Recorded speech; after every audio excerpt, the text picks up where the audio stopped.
வெறும் முல்லை பெரியாறு மட்டும் 2 மாநிலங்கள் சார்ந்த பிரச்சனை கிடையாது. இந்த மெடிக்கல் வேஸ்ட்டும் கிட்டத்தட்ட 2 மாநிலங்கள் சார்ந்த ஒரு பிரச்சனை தான். இப்போ கொட்டப்பட்ட 500 டன் குப்பைகள் அகற்றப்பட்டிருக்கு. ஆனால் இன்னும் எத்தனை டன் இங்கே குப்பைகள் வருங்காலத்தில் கொட்டப்படும் அப்படிங்கிறது தான் இந்த உள்ளூர் வாசிகளோட ஒரு கேள்வியாக இருக்குது.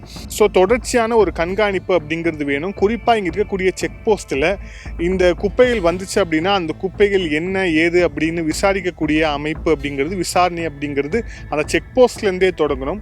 அதை தாண்டி உள்ளூரில் இருக்கக்கூடிய எல்லா காவல் நிலையங்களையும் அது சம்மந்தமான சர்க்குலர் கொடுத்து அவங்க எல்லாமே அலர்ட் ஆகி இந்த விஷயங்களை தொடர்ச்சியாக பாதுகாத்தா மட்டும்தான், அதாவது இந்த மேற்பார்வை பண்ணால் மட்டும்தான் இந்த விஷயங்கள் எல்லாமே தடுக்கப்படும். அதுக்கு முன்பாக இந்த விஷயங்கள் தொடர் நிகழ்வாக நடக்கிறதுக்கு காரணமாக இருக்கக்கூடிய உள்ளூரில் இருக்கக்கூடிய அதிகாரிகள், அரசியல் பின்புலம் கொண்டவர்கள், அவங்க மேலே நடவடிக்கை அவங்களை கிளை எடுத்தால் மட்டும்தான் இந்த நிகழ்வு நடக்கும் அப்படிங்கிறது தான் உள்ளூரில் இருக்கக்கூடிய மக்களுடைய மிக முக்கியமான ஒரு கோரிக்கையாக இருக்குது.